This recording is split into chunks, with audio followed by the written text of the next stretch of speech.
Hello, everyone. One sec. I'm sending out a tweet here just to let everyone know we're live. So give me just a second, and then we'll dive in. Give me just a sec. Just a second. Hopefully you guys can hear and see me. Sorry, a bit weird start to the stream. Running just a bit behind. Give me just a sec.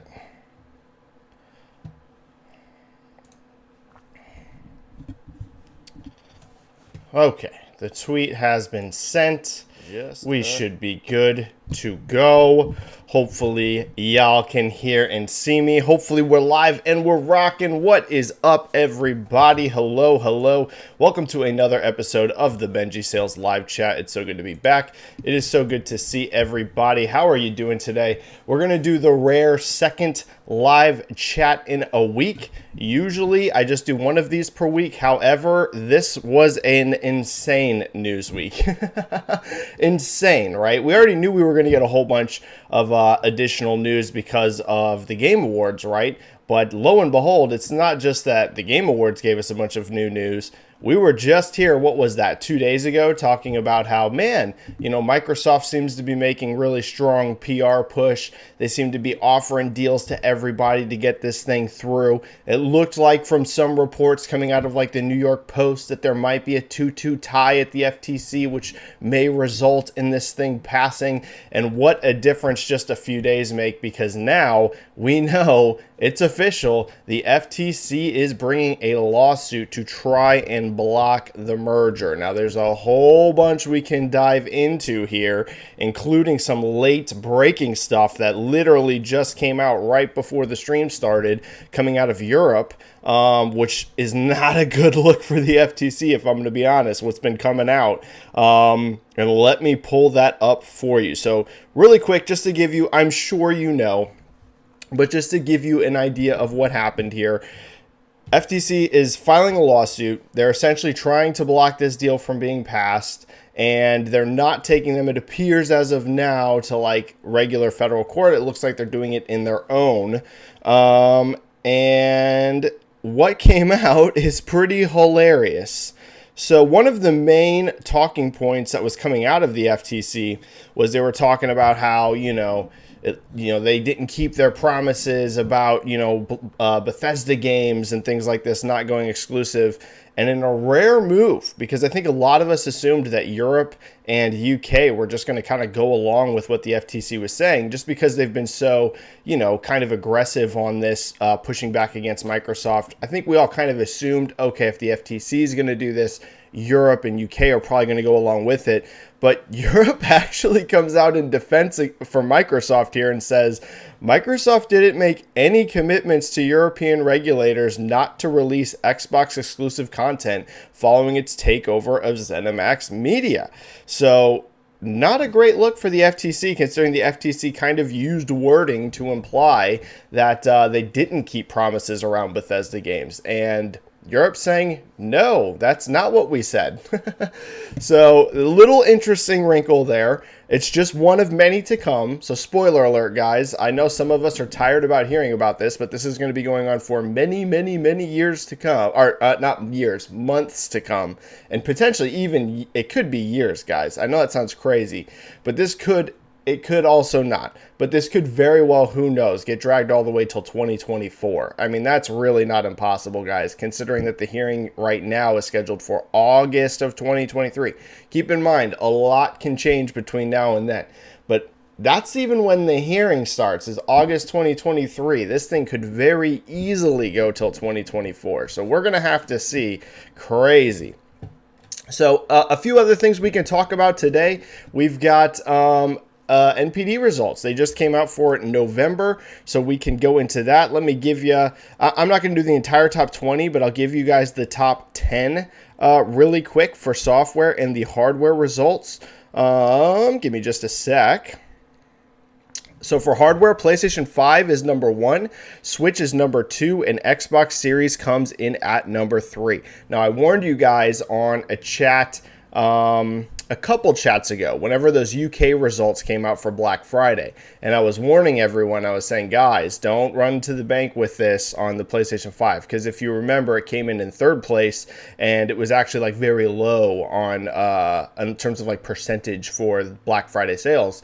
And a lot of people were running with that and being kind of like, oh, that means, you know, the overall November must be pretty low and it must be, you know, not performing that great. And I warned you guys, I said, guys, do not run with that. I'm telling you, PlayStation 5 sales were extremely strong in November. And as that we can see, it comes in at number 1 in NPD. The only surprise here for me is Xbox. I thought Xbox was going to do much stronger than third place. Now, we don't know the exact gap between these consoles, so it could even be that Xbox and Switch are very close. We don't know. We don't have an exact percentage about or an exact number on how much each of these platforms sold. So it could be Xbox and Switch are very close. We don't really know. But Xbox being third place, that's the one surprise to me here. The only takeaway I can have, because I know that it had a very strong Black Friday, particularly with Series S, what this says to me is they must have had a pretty weak, you know, first 3 weeks of the month, because Black Friday, you got to remember, that comes in at the very end of the month. They must have had a pretty weak showing in those first few weeks of November, and then just really came on strong there at the end of the month. But that it appears Black Friday sales were not enough alone to come out ahead of Switch, which had Pokemon this month, and PlayStation 5, which had God of War. So that's the main takeaways there for me. PS5, again, no surprise. I expected extremely strong PlayStation sales this month. The one surprise, Xbox, I thought would be higher. I thought it would be number 1 or number 2. If you guys remember, I said I thought 1 and 2 could have gone, who knows, PlayStation, Xbox, but I thought Xbox wouldn't come third. So that's one that misread there. Software, Call of Duty Modern Warfare 2 comes out at number 1. This is not surprising to me. Call of Duty's been an absolute behemoth this year. It's utterly insane. God of War Ragnarok comes in at number 2. Incredible result. Pokemon Scarlet and Violet comes in at number 3. But keep in mind, guys, Nintendo does not provide digital sales. So it's number 3 with only physical. Whereas Call of Duty and God of War, for example, both will have digital sales factored in. So digital could have changed things quite a bit. We don't know. Was it enough to get number 1? Who knows? Probably would have passed God of War, if I'm going to be honest, if digital was included.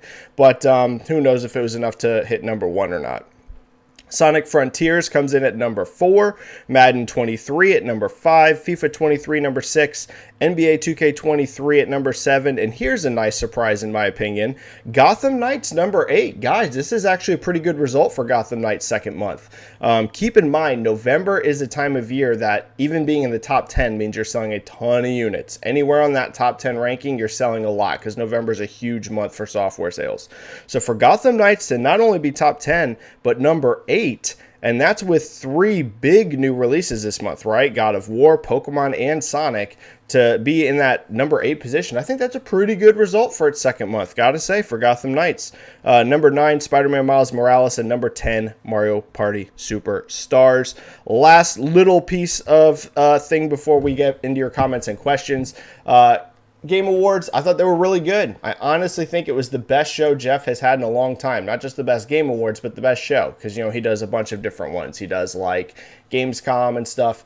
Wasn't perfect. It's never going to be a perfect show. I thought it was much better in terms of pacing over the last few years. I'm sure we're going to get into a lot more details, though. I thought the reveals were great. Honestly, there was a ton of games there I was interested in. Surprisingly, like a lot. There was a lot of games where I was like, dang, even if it wasn't like a game that did huge, crazy numbers on social media or anything, there was that one that's being made by Don't Nod, where you're like, it deals with ghosts. I can't remember the name of it. I thought that looked great. Like, there was a whole bunch of really cool games here. So overall, very, very satisfied with the show.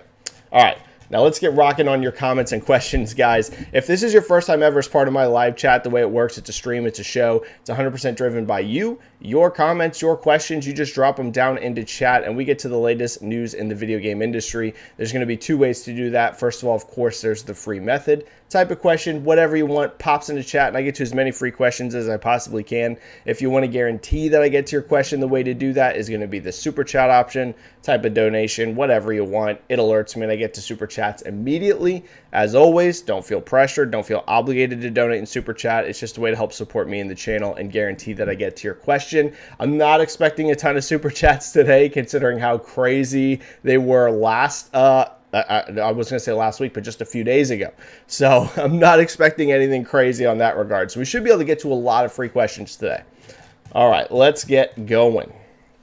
All right, Split End 89, great friend, great mod, kicking us off here. Is this the best The Game Awards ever? I think so, from Split End. So Split End thinks it's the best ever. The way I've been phrasing it is it's the best one in recent memory. If there's one that I'm forgetting, which is possible, maybe there was just one amazing Game Awards a long time ago that I can't remember. I think it's at the very least, it's the best one in recent memory. And that's even reflected on Jeff Keighley's poll. The last time I looked at it, he had 84% of the audience. And when I looked, it was at 70,000 votes. So not a small amount, 70,000 people voting on a poll. And he was at 84% voting it a B or higher. And A was actually the best score with over 50%. I got to imagine Jeff Keighley is thrilled overall with how that show went. Again, it wasn't perfect. The show is never going to be perfect. You know, there was some things that were, you know, maybe a little weird. There were, of course, maybe the thing with reveals is that's going to drastically depend on personal tastes. Like, I thought the reveals were fantastic. There were so many games there I think looked sick. Armored Core 6, Death Stranding 2, Judas. I mean, I could just go on and on down the list. Like, there was tons. I literally could name you probably 10, 15 games I thought were cool there. But there's might be some people with completely different tastes who would be underwhelmed by the reveals. So it's really going to depend in terms of that on personal taste. But I thought it was great. And most of the audience clearly did as well. I've never seen the Game Awards get that high on Jeff's poll. He posts it every year. What did you guys think? And I've never seen it where almost 85% of the vote was B or better. So that means like anyone thinking less than a B, which a B is a good grade. They were the vast minority. So got to imagine Jeff's thrilled. I have to imagine he's very happy with how that show went. And I loved it. Hopefully that means like great things next year too, because I think he can learn some stuff from this. Pacing felt way better, like way better. There was definitely way less commercials. Dude, some of those years, those commercials got a little brutal to sit through. Of course, there's still some. They have to pay for the show somehow, guys. You know, this thing's not cheap for him to put on. He's got to get all these people here. He's got to get all that theater rented out. He's, you know, it's not like it's a free thing to put on. So there's going to always be some commercials, just like there is for any award show, but they felt way better this year. I didn't feel like I was just sitting through endless commercials like some years were. So great. A couple super chats here. Highlander001 with a 5. Thank you so much, Highlander. Hey, Benji, how are you doing? I'm doing really, really good. Very, very good right now, to be honest. Listening to Hogue Law on my tablet at the same time. Yeah, I love Hogue. It's a bummer that we're going on at the same time right now. But he's been doing excellent coverage of this. He gave the deal 40%. You know, Hogue's going to know way better than me. I do not want to pretend at all like I'm like a law expert, because I am, trust me, not. And Hogue is an actual lawyer. So I'm going to trust him. If he's giving it a 40%, he's probably way more likely to be correct than I am. For me, it feels like a 50-50, but again, I'm not a lawyer. So take this as just a guy reading what's out there in the public. For me, right now, it feels like a coin flip. Just because, like, I think personally, because a lot of people are asking me about this, like, I think Microsoft has the better arguments. Like, if, you know, everyone's been asking me from the beginning if I'm in favor of this acquisition or not. And I said, this particular one, I actually am. Now, I don't want to see a ton more publisher acquisitions after this from anybody, particularly not from Microsoft. I really hope this is the last publisher if they do get them. But this particular one, I'm kind of in favor of it because Activision is already a business that was having so many issues. It's not like Activision was just like on this amazing run of positive headlines. Like, their employees were suffering under terrible working conditions. Activision had kind of backed themselves into a corner in terms of development pipelines with Call of Duty, where they were struggling to even get the games out, like we saw with Vanguard. So, you know, I'm kind of in favor of this particular one because I think it will actually be better for Activision. Like, I think it's just a question. You think Activision Blizzard is going to do better under Microsoft or on their own? I honestly think better under Microsoft. I think a complete change in leadership in that company is going to make a big difference, but we'll have to see. But at the same time, you know, it's going to be a battle. Like, it's not going to be easy. This is going to get drawn out, which sucks. Like I said, I will not be shocked at all if this goes well into 2024. This would not surprise me at all. So if Hoag's saying 40, guys, he's going to be the way more trustworthy one on this than me. Right now, I just put it as 50-50. For me, it's just like a coin flip. We'll see what happens. Anthony Johnson with a 2 super chat. Shout out to my Orthodox Rabbi Bill Clinton, LOL. Yeah, I gotta imagine that is the one thing that soured things for poor Jeff. You know, it wasn't a great time to do it, if I'm going to be honest with you. It appears that this kid is just a prankster. I don't know if you guys saw, but Jason Schreier, because a lot of people wondering, like, what was going on there? Like, was he trying to, like, troll, or was he sending, like, a political message? Like, Jason Schreier talked to him, and he said that apparently this kid is just like a troll. Like, he was just, you know, trolling. Listen, in retrospect, it's kind of hilarious. If he was to do something like this, though, I wish he wouldn't have done it for Game of the Year. That kind of sucks. That's the big award. That's the one you've built towards all night. Yes, it made a huge moment, a huge headline. It got Bill Clinton trending on Twitter #2. It blew up. Like, this was giant. You even saw, like, Elon Musk and stuff tweeting about this, which, you know, we all have our different opinions on Elon, but he has a huge platform. Like, it blew up. This was all over the internet. You know, trolling, whatever, it is what it is. I do wish, though, the kid would have picked a different part than the Game of the Year. It's kind of a bummer, you know, for From Software. You know, you built up to this moment and they get it. I'm sure Jeff was fuming, which I don't blame him. This is like the moment of the show. But at the same time, considering it appears the kid was just trolling, it was pretty funny in retrospect. But they do need to tighten security. They can't ever let that happen again. They're lucky it was just a kid trolling, right? At the end of the day, which he is, he's 15 years old apparently. So at least it was just that. Some kid trolling the audience, trolling Jeff, trolling everybody, just trying to be funny. At least it was just that and not a crazy person. You know what I mean? It could have went bad. We don't want to imagine a bad scenario, but it could have. It very well could have turned very, very bad. So I hope one big learning lesson next year to this from Jeff is they got to tighten that security. You can't just be having a random person walking on stage, like, because who knows what could have happened there. You know what I mean? So hopefully that is the good part. It was just some kid being funny. But he needs to learn. Never have that happen again. Security's got to be much tighter moving forward. Highlander001 with a 10 super chat. Dude, Highlander, you do not need to do this. You were very kind in the chat just a few days ago, man. Highlander001 with a 10. I'm a voting shareholder of Microsoft, and I got an email from the group email for shareholders for next week. Ooh, interesting. Anytime a shareholder meeting is called, short notice is never good. Maybe a vote. That is very, very interesting, Highlander. Very interesting. You know, one thing that people have been wondering about this is if Microsoft's just going to walk. You know, and I've seen Hoag talk about this, because here's the reason why you wonder if they'll just walk from this deal. They technically can. Now, they're going to have to pay Activision Blizzard billions with a B. I believe right now, if they walk away, it's a minimum of $2 billion that they have to give Activision Blizzard for getting them all tied up in all of this thing. And that's a lot of freaking money. To a company like Microsoft, of course, it's not near as much money as it would be to another company.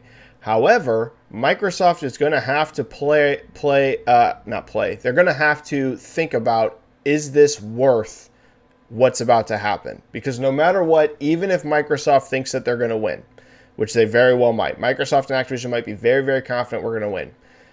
It's still going to get dragged out for, like I said, potentially years, guys. This isn't an exaggeration. Depending on how this goes, we could be sitting here for the next 2 years still going through all of this.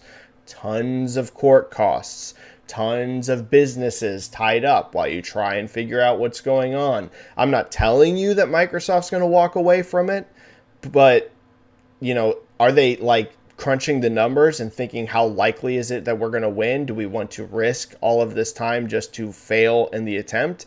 I mean, they are going to be discussing these things internally. There's no doubt about it. That, now, again, like I said, that doesn't mean they're going to walk. It just means, trust me, It is something that's on the table. It's going to be something they're discussing. They very well may never do that. They might fight this tooth and nail all the way till the bitter end, but they also might not. They're going to run the numbers and see how they think it's going to go. A shareholder meeting is an interesting wrinkle here to all of this. A lot of shareholders do not care about the gaming division. That's just the reality of the situation. If a lot of shareholders are also worried, hey, this company I'm invested in is going to be tied up for years in a battle over something that I particularly don't really care about in regards to their business, that's another interesting wrinkle. Like I said, things are about to get very, very interesting. It's not just as simple as Microsoft thinks they can win, so this is all going to go gravy.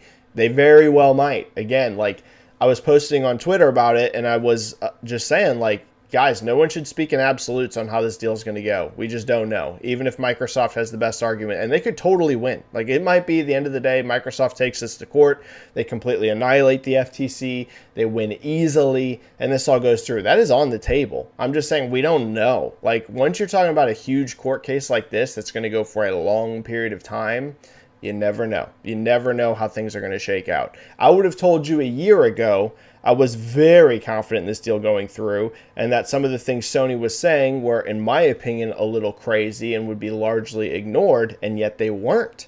The things that Sony has been saying have been extremely effective. Whether we in the gaming community agree with some of the stuff they're saying or not, it's been very effective for legislators and for the people trying to decide on this in the various different markets. So it's going to be an interesting ride, and it ain't wrapping up anytime soon unless Microsoft walks. The only way this ends like soon is if Microsoft bails on the deal, which is always a possibility.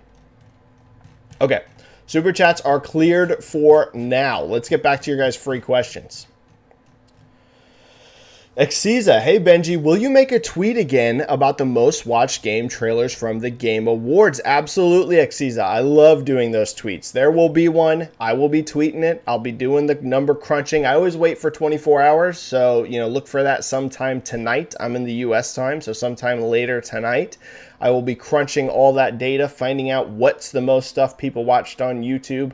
Occasionally, I'll dive into stuff like TikTok and Instagram and things like that, but the views there get a little messy and harder to track because just like random people, TikTokers upload stuff, and it just gets like, it's much easier, I would say, for me to do that on YouTube. So it'll be YouTube views. I won't factor in TikTok, Instagram, and Facebook, nothing like that. But yes, Exiza, look forward to that tweet if you like that sort of thing. It'll be out later tonight, sometime this evening in the US, once we get close to that 24-hour window of the show being over. And I'm glad that you appear to enjoy them, Exiza. I love doing them. I always find it fascinating which of all the showcases, I always do this. I always find it fascinating. What's the thing that caught people's attention the most? Joseki. Benji, hello. I just want to say Bayonetta Origins will probably sell 5 copies worldwide. I have no idea how it got green light, but I'm so happy it exists. Truly a passion project. Also, Nintendo really doesn't care about the Game Awards, do they? Only one announcement, and it's extremely niche. Well, so 2 things. First of all, I would have to say I agree with your opinion on what's going to happen with Bayonetta Origins. I can't see that selling even remotely well. I hate to say it, but I think you're spot on, Joseki. That game is just not going to perform well. Bayonetta by itself, Bayonetta 3, as we've seen, was not a huge seller. Now, it doesn't mean it was a bomb. I don't think Bayonetta 3 was a bomb from any of the data that we have. But, Bayonetta, even any of them, it's still a pretty niche series. And Origins is looks even more niche than that. So yeah, it's going to sell a low amount. I'm happy for Bayonetta fans though. It's very cool they're not abandoning this franchise, even if it's something totally different. That's cool. I always want to see franchises that people like still getting continued support. So yeah, I'm very happy for Bayonetta fans that it's something that's coming. In regards to Nintendo, I think they care about the Game Awards. I just also think, Bowser looked pretty thrilled about getting some of those wins. I think Nintendo's in a bit of a weird spot. If you remember, look at what they did with Pikmin, where they barely showed it at their own thing. Look at Tears of the Kingdom, where they barely showed it at their own thing. I think Joseki, I don't know if they consider the Game Awards like where they want to drop all their bombs at. But like I've been saying, I think Nintendo's very much preparing for their next console. And I'm just wondering if they're avoiding showing a lot of stuff right now that's further out. You know, if you notice, they did have some new stuff for Fire Emblem here, where they talked about like the DLC and things like that. The vibe I get, which again lines up with what I've been thinking, where this next fiscal year Switch 2 is going to launch, they seem very avoiding right now talking about projects that are far away. Keep in mind this Bayonetta game, it's made by Platinum. It's not an internal first-party studio. I know that, you know, you can consider it a first-party game because Nintendo is the one who's like, you know, basically paying for this franchise to exist right now, but it's still Platinum making it. If you notice, like their first-party stuff, anything that's not like very close, like Fire Emblem is in January, they are just like not talking and not showing it, which isn't super uncommon for them, but I found it very interesting even back then, like with the way Pikmin was announced. So we'll see, Joseki. I think that Nintendo is launching their next console this next fiscal year, which keep in mind, guys, it doesn't mean that it's going to come out in 2023 because their fiscal year is going to go all the way till March 2024. So it could be that far away. But I do think it's this next fiscal year, and that could explain why they are really hush-hush about some stuff right now. I think we had a couple super chats drop. Let me hit those really quick. We did. Kelligram, good friend of mine. Thank you so much, Kelligram, dude. I appreciate that. Thank you so much, man. You don't got to do the super chats. Bring in a 5. Just wanted to say congrats on a great, I think you meant year for you, buddy. Can't wait to see how 2023 goes for you and the industry. Hope you and the fam are doing great. That's very kind of you, Kelligram. Thank you so much, man. I hope you and your fam are doing great as well. The support this year was absolutely crazy. You know, my YouTube growth is always super slow, but that's because I don't invest enough over here on YouTube. I'm only doing 1 stream per week. I'm not really, you know, I could do a lot of things to grow my YouTube more. It's just a time commitment. But the Twitter support has been crazy. I'm closing in on 60,000 followers over there, which to me is nuts. You know, I set a bit of a fun goal back in the springtime on Twitter. I'm not one of those people that obsesses over follower counts. It is what it is, but you know, it's always fun. Back in the spring, I was at 30,000 followers and of this year, and I was like, you know, I just want to set as like a fun goal. Let's see if we can hit 50,000 by the end of the year. I thought that would be very good. Crushed it. Not only did we hit 50,000, it's going to come down to the wire on if I hit 60,000 followers by the end of the year, which is just a shocker to me. It's 10,000 more than I was hoping for. So I very much appreciate that, Kelligram.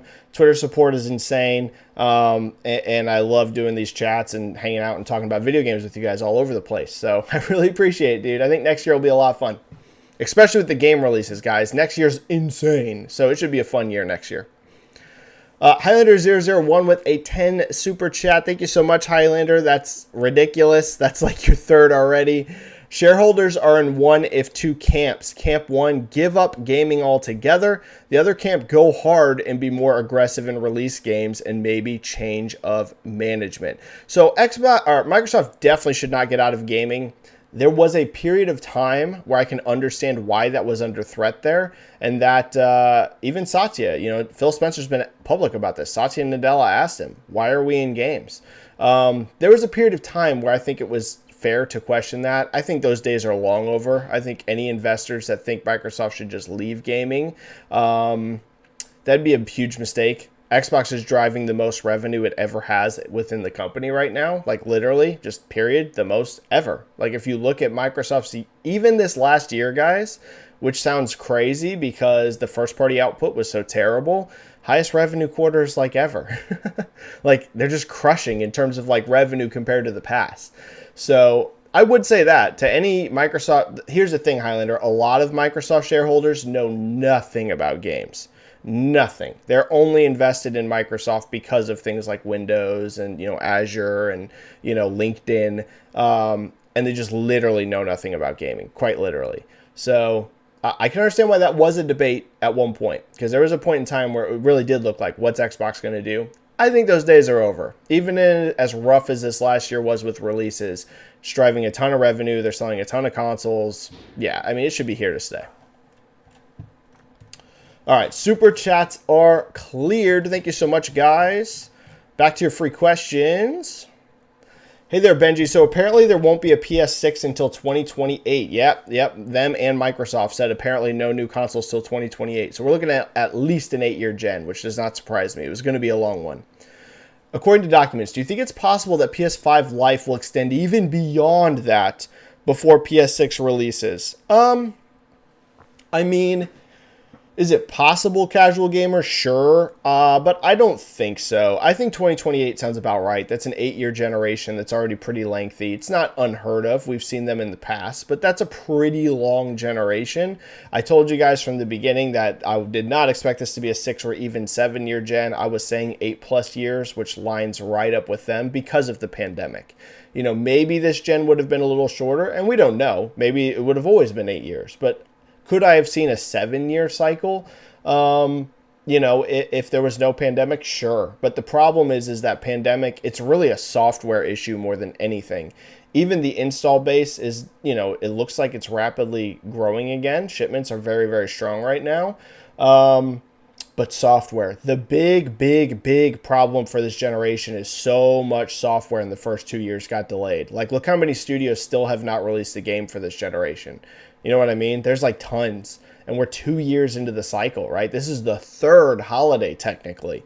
And there are a lot of studios that haven't even released a new game. Or if they have released a game, it's been more like a cross-gen thing. Or like even in the case, look at Naughty Dog. It's just like a remake, which was a very cool thing.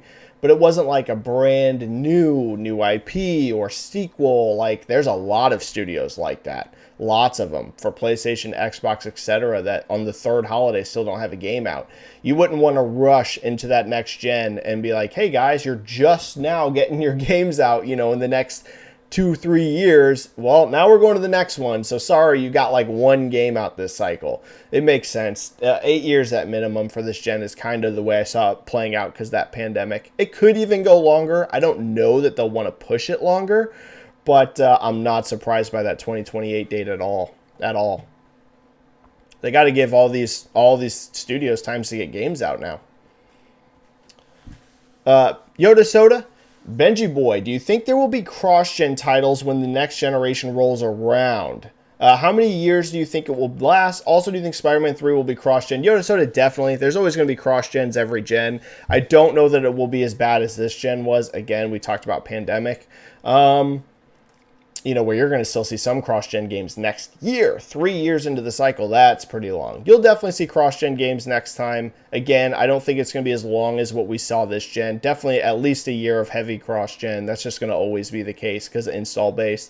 You'll probably still see some in the second year, but I don't know if it's going to be as bad as what we're seeing now, where even into 2023, we're going to start seeing a lot of current-gen only games next year. I mean, Jedi Survivor, for example, is current-gen only. There's a lot, but there's still a lot of cross-gen too. Eddie Brock, do you think it's possible that Microsoft might reach a deal to make all upcoming Activision titles multi-platform so the acquisition goes through? How likely is it to go through? Eddie Brock, the question I would ask is what is the point of buying them at that point then? If I was Microsoft and the concessions were that everything has to be multi-platform, I'd walk from the deal. I'm just going to be honest with you. I'd walk on that. That's a little too extreme. Call of Duty remaining fully multi-platform, totally understandable. In fact, I think that's the right decision, whether they're forced into that or not. Just in general, I do not think you should make that an exclusive title. It makes way more sense to stay multi-platform.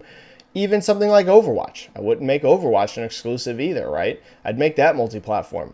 But if it came down to a situation where it was just straight up like, the concessions are that any Activision Blizzard published games have to be multi-platform, I'd bail on the deal. I don't think it's worth that much money, to be honest with you. I think it's worth that much money when you own the IP and you can have some exclusives out of it to really drive Game Pass subs and people to your platform. But if it became one of those scenarios where everything, doesn't matter, if it's under the Activision Blizzard label, it's multi-platform, I would 100% bail. I'd pay Activision Blizzard the $2 billion and I'd walk. And I'd go buy some other studios. That's what I would do. But we'll see. They could feel differently, but I think it'll be a mistake if they do it, to be honest with you. I think it'll be too much money. I think they'll be overspending, in my opinion. Overspending for what they're going to get out of it. Because the thing people don't keep in mind is Activision Blizzard is going to now also cost them tons more money per year just to even keep going. Like we all look at that $70 billion price tag and like our eyes get wide because how crazy that 70 billion is. Guys, that's 70 billion, and that's also not even factoring the 10,000 employees that you have to pay now every single year on top of that. You know what I'm saying? It's a lot of freaking money. And if it's that much and you can't even get any exclusives out of it, like it's all multi-platform, dude, I would walk. I would walk in an instant. I'd be like, all right, Activision Blizzard, here's your $2 billion. I'm out. That's what I would do. But, you know, they might think differently. I think we had a super chat drop. Benji here with a 10. Thank you so much, Benji. Very kind of you. Hi, Benji. First, congrats on the PS5 sales call. Thank you so much. Thank you so much. Game Awards reveals were disappointing from Xbox and Nintendo. Yeah, especially Xbox. Is this related to the E3 comeback or the FTC for Microsoft and Switch 2 likely reveal in 2023? I think you're right on with Switch. Like I said, I think that's the main reason why you saw nothing out of Pikmin besides that very bizarre announcement. I've almost never seen an announcement like that from a first-party studio, where it wasn't even a CG trailer, it was screenshots. Like, that was still the weirdest thing I've ever seen. Nintendo's like, here's Pikmin 4, and we're going to show you screenshots. That was so weird, right? Like, we've all seen, like, even a logo. This was almost weirder than just showing a logo, because we've all seen the very vague, logo flashes on screen, and that's all you get is the tease. Nintendo, this was even weirder. Like, here's the logo, and here's 3 screenshots. It was just like, this is a strange way to announce a game. And then the way they keep avoiding showing, like, anything from Tears of the Kingdom. It is wild. Like, that last trailer, again, was like, 2 minutes? And a minute of it wasn't even anything from the game. It was just, like, leading into it. It was like a minute of the game. Their marketing is very strange right now for Nintendo, besides like around Fire Emblem. And I do think a big part of that is Switch 2. I do think so, yes. So, again, I'm not saying that Switch 2 is going to be launching in 3 or 4 months, guys. I'm just saying the next fiscal year I expect it. So, that's all the way till March 2024. But I think that's part of the reason why Nintendo's showing barely anything far out right now. And in regards to Xbox, this is a great question. I have no idea what the strategy is. Listen, I love Xbox. Love Xbox. I have almost 150,000 gamer score on Xbox. They had a rough year, man. There's just no other way to phrase it. Was there some cool highlights? Sure. Is there some stuff that I really am excited for coming from Xbox? Yeah, I mean, there's tons. Like, I could literally list you probably 10 games right now I'm excited coming from Xbox, right? Starfield, Fable, Forza, Hellblade 2. I mean, I could go on and on. The Outer Worlds, Avowed, Elder Scrolls. I mean, I can name a ton. Love Xbox. There's so much coming up I'm excited for. This was a rough year, dude. They did not release hardly anything. And they barely showed anything. Like, that's, I would say, the other disappointing thing about this year is, like, they have a lot of games announced, and a lot of those games are just so nebulous. Avowed, we got one nebulous trailer. Fable, one nebulous trailer. Outer Worlds, one nebulous trailer. Like, you know what I'm saying? I could go down the list, dude. It's just a lot of, like, this game's announced, but you've just barely shown it. And then a lot of studios with just nothing announced. So I don't know what's going on over there, man. I don't know if it's because of the FTC situation. I don't know if they're going to have their own big show soon. It was a little interesting. I don't know if you guys saw it. Aaron Greenberg on Twitter almost implied. Now, I don't want to put words in his mouth. He didn't outright say that there's something coming soon, like in terms of like a showcase. It was sort of implied, like, I don't remember the exact language of the tweet, but he was talking about, like, don't worry, we have a lot to show. You're not going to have to wait long. Like, he sent that tweet out today, I think because feedback. A lot of Xbox fans are disappointed. Like, why did you show nothing at a huge show? Guys, love it or hate it, the Game Awards ratings are absolutely freaking insane. And they were insane again this year. The amount of people that... Dude, more people watch this show live than Xbox's E3. I'm not kidding you. I literally watched the numbers tick up on both of the showcases. Xbox's E3 showcase on YouTube didn't peak as high as the Game Awards. More people are watching the Game Awards than Xbox's own showcase. And you don't show something here? Like, this is the show. I know people might not like Jeff or anything, or they might not like his show. If I was a publisher, you bet your butt I would show something at the Game Awards. It does massive ratings, huge ratings. So many people tune into this. It was peaking at like 600,000 on just YouTube, on just the Game Awards channel. Not even counting Twitch watching live, not even factoring co-streams like IGN and GameSpot. Like, just the Game Awards one was hitting like 600,000 concurrent viewers. Dude, these are crazy ratings. Like, I don't understand it. If it's not because the FTC, if it's not because they're just being very coy about showing stuff because of that, the only other thing I can think of that would make sense is if they have something right around the corner. You know what I mean? Because they have a lot of games that got to give dates. Supposedly, Starfield, Forza, and Redfall are all coming out in the first 6 months of this coming year, which means they need dates like now. Like, they need dates now. They're not going to all be June. You know what I mean? If there's 3 games coming in the first 6 months, that means worst case one of them's in June. You have at least 2 games that are like 2 or 3 or 4 months away. Where are the dates on these games? So that's the only thing I can think of. Maybe Xbox has their own show right around the corner, and that's why they bailed. Maybe they're going to do not an E3 level thing, but maybe they are going to like do some sort of mini showcase for these games. It's the only thing I can think of because it is very strange, Benji. Very strange. Reverse World with a 2 super chat. Xbox is literally reaching a you owe us point. I think you mean like in terms of like they owe the fans in terms of like reveals and games and things like that. Yeah, it's I would say at the very least with communication. They really need to communicate with their audience around what's going on. Like they need to. They need to. That's just the truth. They need to have some sort of show soon. And I don't mean, again, this doesn't have to be like, here's an E3 showcase level event. I really do think they need to clearly communicate with their fans exactly what's going on right now. Because I think a lot of I saw a lot of big Xbox community guys. A lot. We're talking people that this is what they do. They cover Xbox on Twitter, right? Cloberall, for example. I know I'm not pronouncing that right. I saw a lot of very big Xbox fans being a little critical. Like, Xbox, what's going on right now? Like, they do need to communicate to their fan base. I agree, Reverse World. Timmer72299 with a 2 super chat. My question is in the chat, plus hit that like button. Well, I appreciate that, Timmer. Let me see what your question was. My question is in the chat. Let me look for... Oh, here we go. Do you think we will get numbers on how much Sega Genesis Mini 2 sold? Oh, that's an interesting question. When Sega Europe issues their financial statements next year, the original sold over 300,000 units according to them. Oh, that's pretty good. I actually didn't know that. Don't think they were supposed to issue the numbers for the original in the first place. So they accidentally posted them. It's a great question. I actually had never even seen the numbers for the first one. Over 300,000 units for something like that, I consider pretty good, Timmer. I don't know about you, but for something like that, that seems like pretty decent. Great question. I have no idea.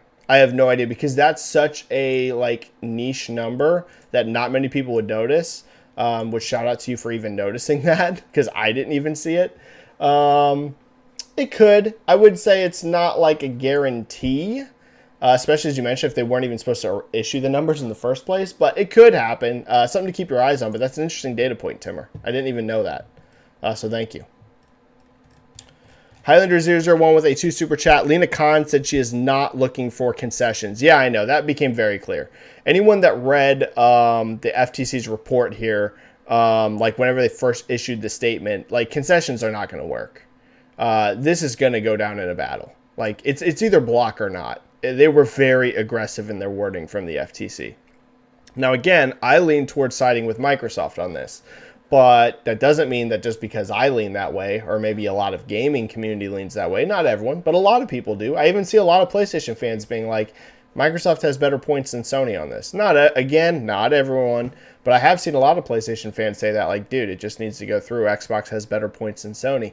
But that doesn't mean that the FTC feels the same way. Or that doesn't mean the courts are going to feel the same way. You can't assume what the FTC and the courts are going to rule here, right? We have to see how it's going to go. But I agree with you, Highlander, on that. It seems very clear concessions ain't going to work. It's going to be block or not. Like, it's going to come down to that. So it's going to be a battle. Well, this is going to get dragged out. Like I said, guys, buckle up. We're here until probably 2024 unless Microsoft walks. Probably the only way this ends in the near term is if Microsoft just bails on the deal. Other than that, buckle up. We're going until 2024. Kellegrim here with a 5 super chat. Thank you so much, Kellegrim. I noticed a few PSVR 2 announcements yesterday. Do you expect future continued support, or is this just Sony trying to help their PSVR 2 launch numbers? Kellegrim, I've said before, I think PSVR 2 is going to have a better life cycle than PSVR 1. Now, that price is a definite issue. There's just no way around it. It's a very expensive product. That said, we talked about this on this chat before. The hardware is just so much better. I mean, PSVR 1 was a barely working experience, and there was some very cool stuff. I owned a PSVR 1. There was some very cool experiences on it. But as someone that has played that and has also played Quest 2, and Quest 2 is not even the most cutting edge, but Quest 2 is such a massively improved product in terms of feel than what PlayStation VR 1 was. It's a night and day difference. Night and day difference. And PSVR 2, like Quest 2, and even better than Quest 2, is going to feel like an even more... Like, this is going to feel like real, legitimate VR gaming, whereas PSVR 1 really wasn't. I know a lot of people that bought PSVR 1s and walked away fairly unimpressed once the initial wow factor rubbed off. I know a lot of people like that. I work in retail, and I had many, many people tell me that bought PSVR 1s that came back to buy other games later. They're like, yeah, it was cool for a little bit, but, you know... But I think PSVR 2 will go much, much further in being a very true immersive VR experience. Quest 2, I think, has also just grown the VR market in general. Way more people are into VR gaming now than were back when PSVR 1 launched. Way more. Quest 2, this is one of the most untold stories right now in all of sales, is how much Quest 2 has grown the VR market massively. I know Facebook's still losing a ton of money on metaverse stuff, but if we're just going to talk like Quest 2 sales volume, it has massively grown the VR market. So I think overall, again, I'm not expecting PSVR 2 to be this like smashing success that just sells like 50 million units or something like that, Kellegrim, at all. I'm not expecting that sort of thing. But I do think long term, over the course of this generation, it'll do better than PSVR 1. For those two main reasons. I think just the overall amount of people interested in VR is bigger now than it was. And also, I just think it'll be a better experience and more games will be made for it than VR 1. So, yeah, those are the main takeaways for it for me. All right, Super Chats are cleared again. Thank you so much, guys. Back to your free questions. How long have we been going? Because I do have a heart out today for work. I'm going to go still for a little bit. I'll still probably go for about 15 minutes or so, guys. Thanks for another good turnout today, guys. I didn't know how it would go considering it was the second chat in the same week. So thank you for another good turnout.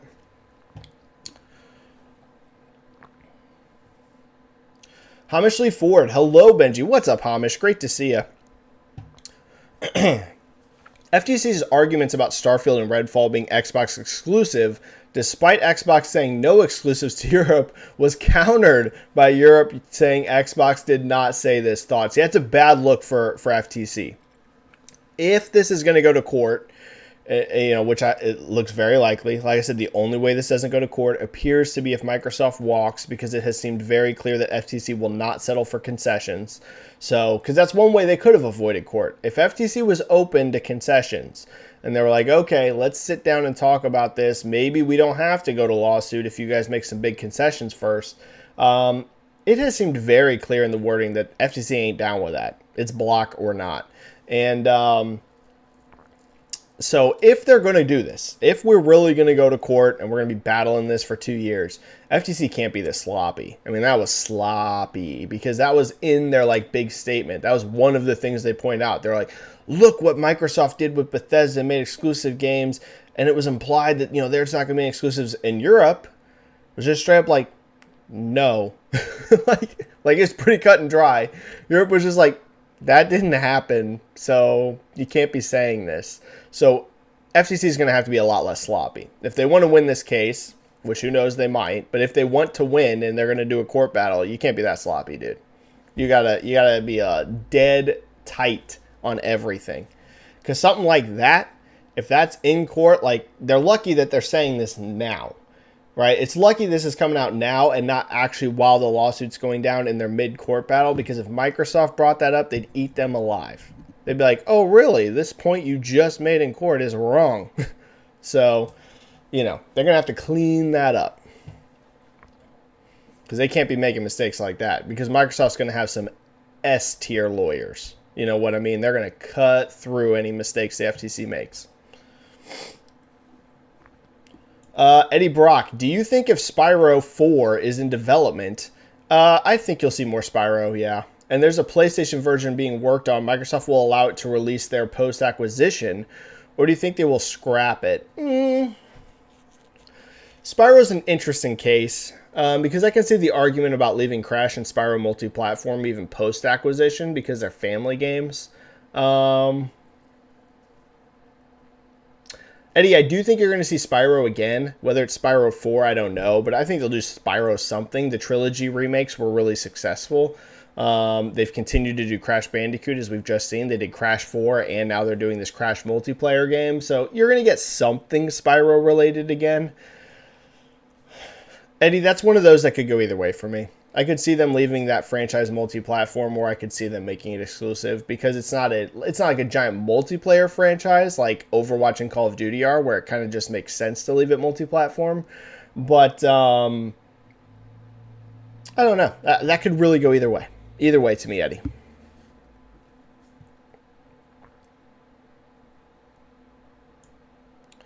Michael Yu, it appears that Game Pass and the super low price console Series S won't cut it, seeing that Xbox finished number 3 in November NPD. We need to be careful about one thing though, Michael Yu. We don't know the units on that. Like, it could still be a very high number. You always got to be careful about looking at only rankings, because we don't know the units. And I think all three had great units, because hardware's also up year over year, by the way. But let's just see. And that's even with, I'm assuming, Switch down year over year. So that means Xbox and PlayStation were able to offset Switch declines. But let's see. At this point, Microsoft's first-party titles need to come out and fast. I agree with that 100%. With no first-party updates at the Game Awards from Microsoft, do you think Starfield and Redfall have been delayed to the second half of 2023? No, I think Redfall's really close. I could be wrong, but I think that's hitting first. Didn't they kind of imply Forza's first, because they said that was the first $70 game, I think? So I would say Redfall, no. I don't think that game's delayed till second half. Starfield, maybe, which would suck. But Starfield, maybe. Redfall, I don't think is delayed till the second half. Couple things. So in regards to finishing number 3 in November NPD, that's not the end of the world as long as units are good. Really just depends on how it's sold. If it was down year over year, which I haven't seen any evidence of in terms of like reporting on it, then yeah, that'd be bad. If it's up year over year and all three are high, that's not really that big a deal. It's still a lot of units. It's all about just having a successful ecosystem. But I will 100% agree with you that if they want to do better than what they are, they do have to have first party. Like, the first party is inexcusable. There's just no way around it, guys. Even if you're a giant Xbox fan, I literally love Xbox. I'm subscribed to Game Pass. I play all the time. There's huge chunks of time I'm playing my Xbox way more than my PlayStation because of Game Pass. However, there's no excuse for the release slate, man. I mean, there's really not. It's one thing to say the pandemic, and I get that.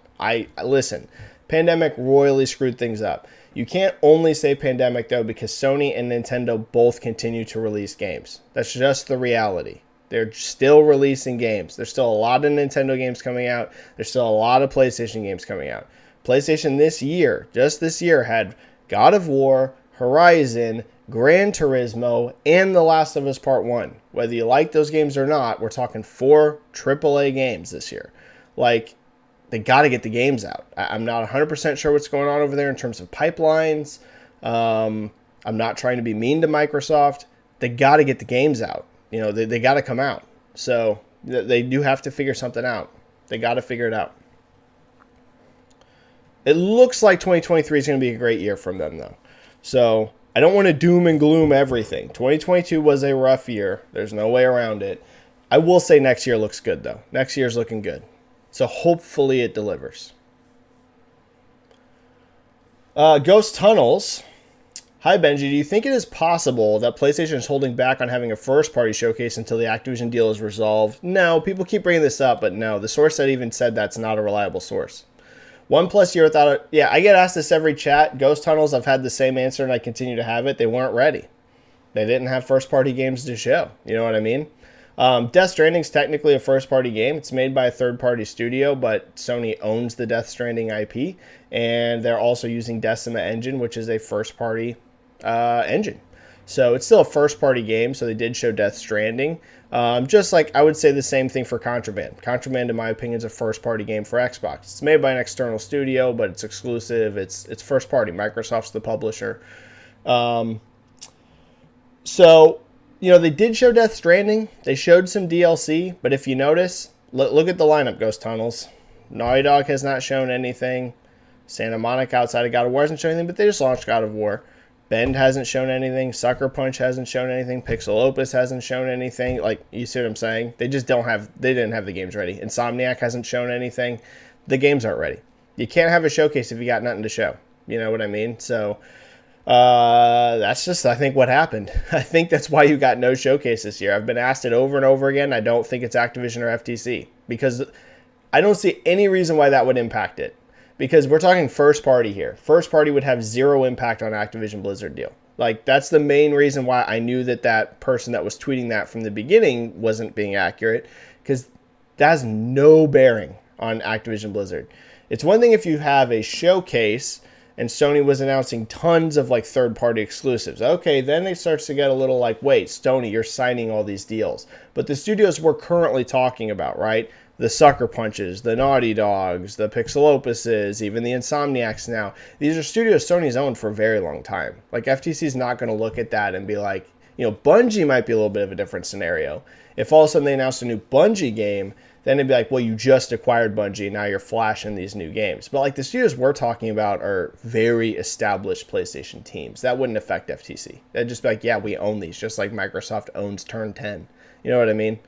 So, I don't think so. I just think the studios weren't ready. They weren't ready to show, and you can't have a showcase unless they are ready to show their games.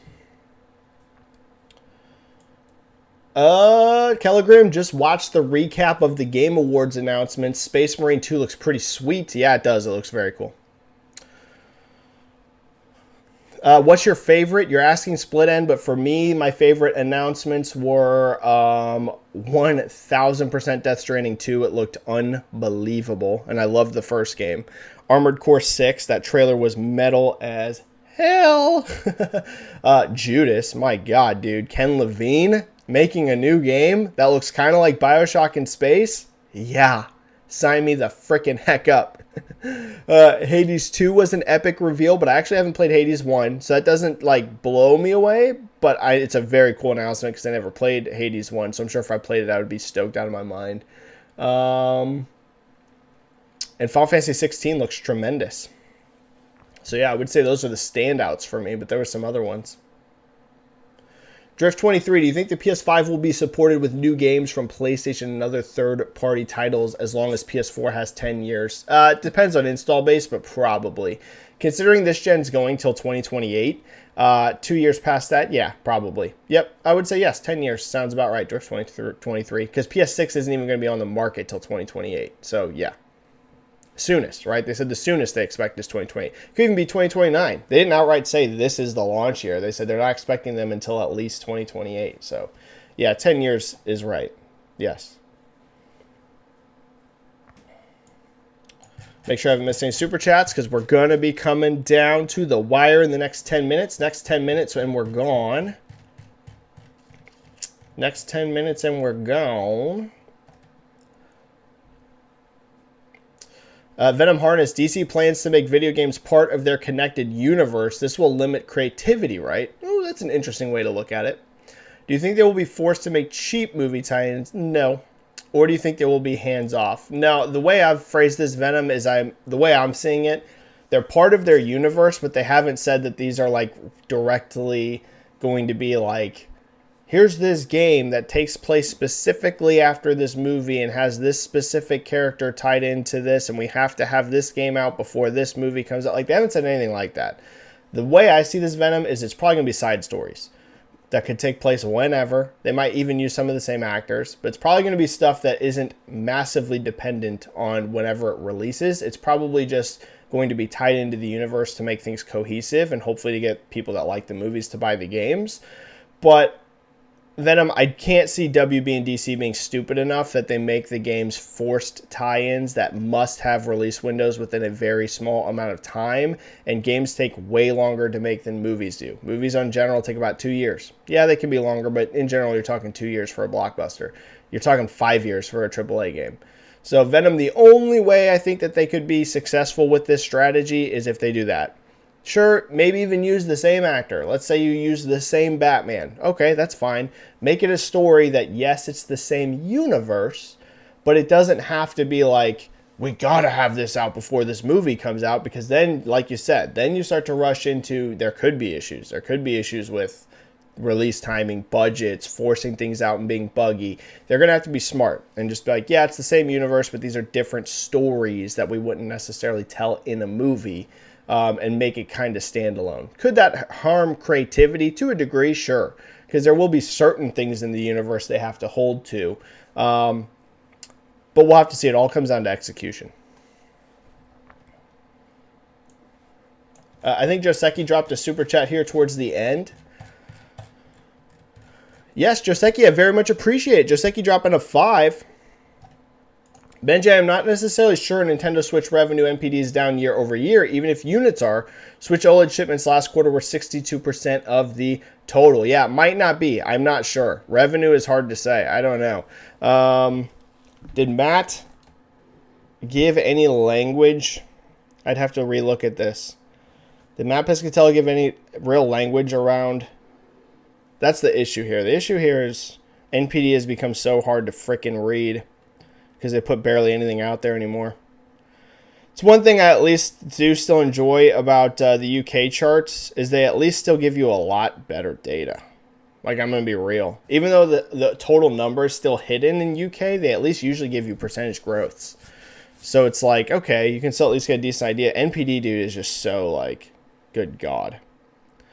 So strong hardware performance in the month of November. 45% increase versus a year ago. Yeah, that's insane, dude. That hardware growth is insane. Holy shit. I missed that. It was 45% increase. Holy F. Bro, this changes everything. Primarily due to a significant increase in PS5 volume when compared to a year ago. Guys, I don't know if you understand how much a 45% increase over last November is. That's high, because November is a massive month in general. So what this tells you is that Switch, PlayStation, and Xbox all did extremely well. And I told you guys that. If you guys watched my last live chat, I said it was going to be a fantastic November for hardware. Go back and watch it.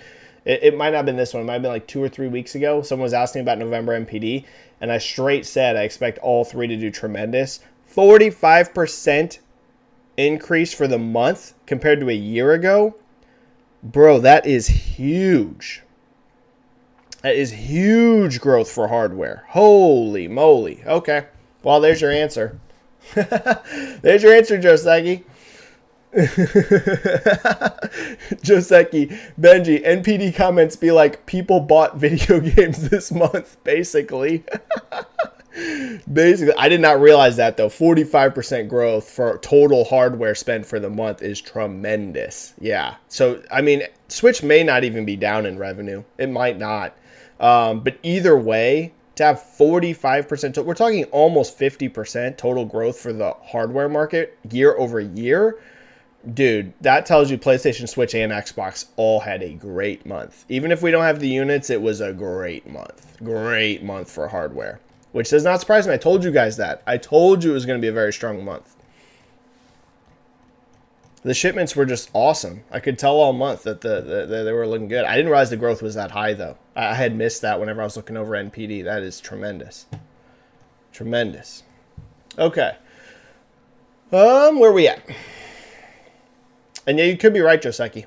OLED, if OLED's a higher percentage of shipments this year than last year for Switch, even let's say units are marginally down, which we don't know, but let's say they are, OLED could make up for that because it's more expensive in revenue.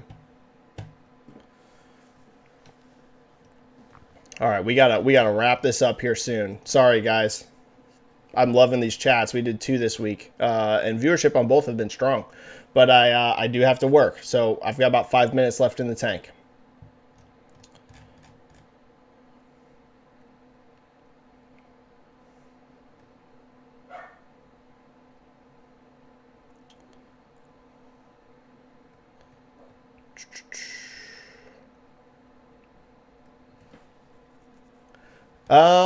Miles Morales, when do you think Wolverine, Skydance, New Media, Iron Man will release? What year? Also, could Wonder Woman release 2024? Wolverine is at soonest 2024. It's being developed simultaneously with Spider-Man. Like the dev teams are separate on that. I'm sure there is some people that are going to work on both, but overall they are separate. Like a lot of the people working on Wolverine are not working on Spider-Man, so they don't necessarily have to have Spider-Man to make progress on Wolverine. Soonest for Wolverine's 2024. I don't know if that's a lot. It could be 2025. It won't be later than that, in my opinion. Skydance New Media showed barely anything. It ain't next year. 2024 at the soonest. I don't know when that started development exactly, but it ain't coming out before 2024, maybe 2025. Iron Man, again, they didn't apparently start work on that until very, very recently. That's at least 3 years, so 2025 again. So yeah, a lot of these are very far away.